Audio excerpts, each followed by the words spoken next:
Noah Baumbach has a new Netflix film, White Noise. Let's see if it's worth your time.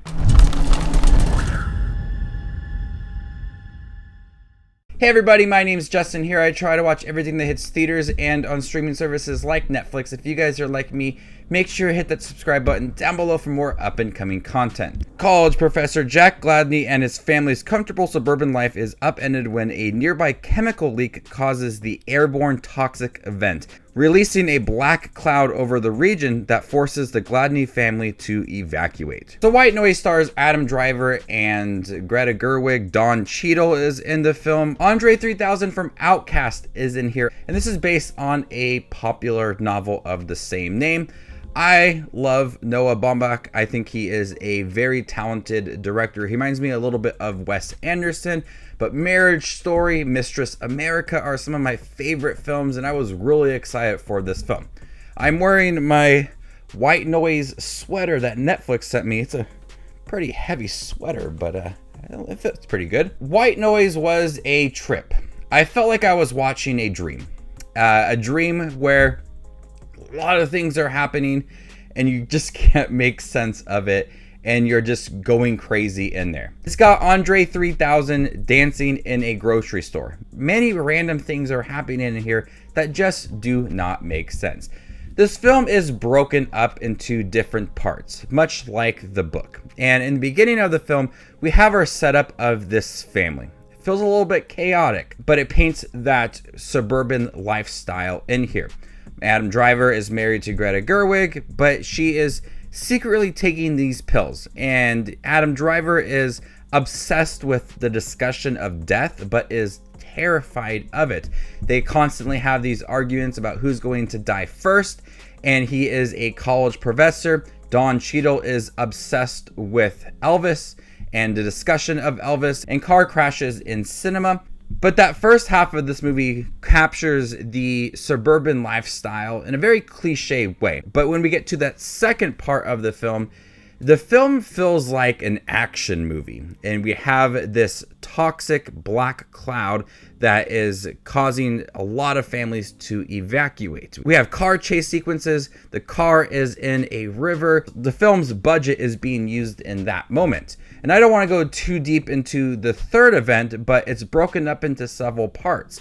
And throughout the film, we have this dialogue and certain situations that I'm still confused with what is happening in some of it, but the themes in here around death really are heavy in here. The film relies so much on its themes to kind of push this movie forward, and how characters are oblivious to certain situations that are going on, and how characters are maybe avoiding the discussion of death. There's a certain scene in here where Adam Driver is driving his family's car through the woods, and the young girl, his daughter within the film, starts to ask the sister to start barking like a dog, and then she asks if sheeps have eyelashes. Moments like that are odd, but if you look at it like these characters are oblivious to what's going on or are avoiding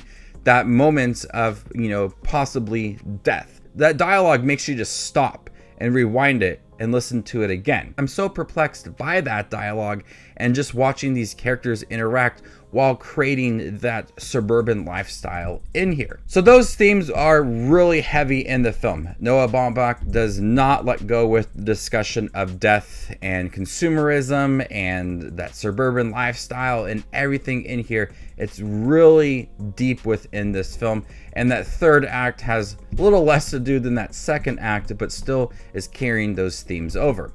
Adam Driver and Greta Gerwig are terrific in here. I love how emotional they get when they discuss death. That second act of the film feels like an action movie, a disaster film, and how he is navigating all of that while staying calm but chaotic at the same time. The performance in here is stunning. I love Greta Gerwig in here as well. She's really hiding a lot. In that third act, there start to be some revealing moments for her, but her character and how secretive she is is probably one of the best performances within this film. I also love Don Cheadle in here. His role was limited, but I love how deep his discussion was with Elvis and car crashes as well. Very interesting conversations that he had. And Andre 3000 didn't really have much to do in here, but he danced at the end and I loved it. The film looks beautiful, from the suburban lifestyle to the grocery store, which the shirt is I'm wearing, and the chase sequences and the car in the river. Those moments feel like a big summer blockbuster, but then you have some of these smaller moments and the direction surrounding it all is beautiful. This was a film that, like I said, felt like a dream. You didn't understand it.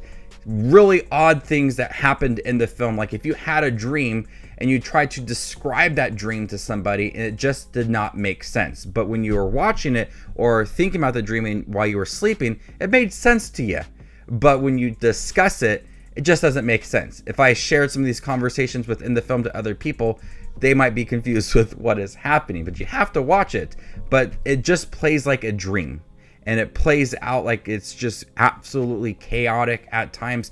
Characters are oblivious to certain scenes, but watching them interact with each other and avoid certain things in the dialogue, it really catches your attention. At times it's sharp and back and forth between the characters. It really demands your attention and you just have to focus on these certain situations. But like I said, the themes of everything in here, from death to consumerism to that suburban lifestyle, college, all of it is in here. And I feel like Noah Baumbach does rely on these themes to kind of push these characters forward and move the story forward, but you understand the themes and what the film is trying to accomplish. This is a film that requires multiple viewings if you want to catch on to the conversations and how they kind of pertain to the themes and the story as well. But it's quirky, but also endearing, but also emotional and thrilling at times. It's funny. It looks good.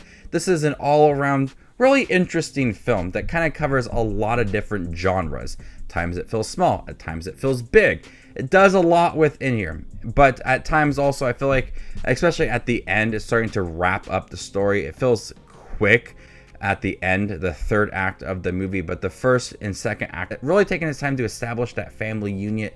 Really taking its time to establish that family unit and then eventually moving into some bigger moments within the film. So White Noise, I didn't know anything about it going into it. Didn't watch a trailer, and this film amazed me. I loved it. It was crazy. I felt like I was having a dream when watching this, but I was glued to the screen for this movie.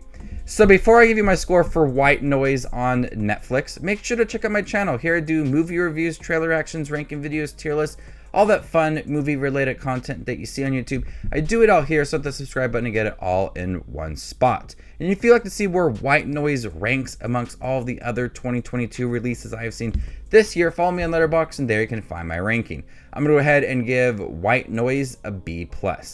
Thank you guys for checking my review for White Noise on Netflix. Have you guys seen it by chance or in theaters? Let me know in the comment section down below and stay tuned for more up and coming content like this. My name is Just Watches Movies and you guys stay classy, YouTube.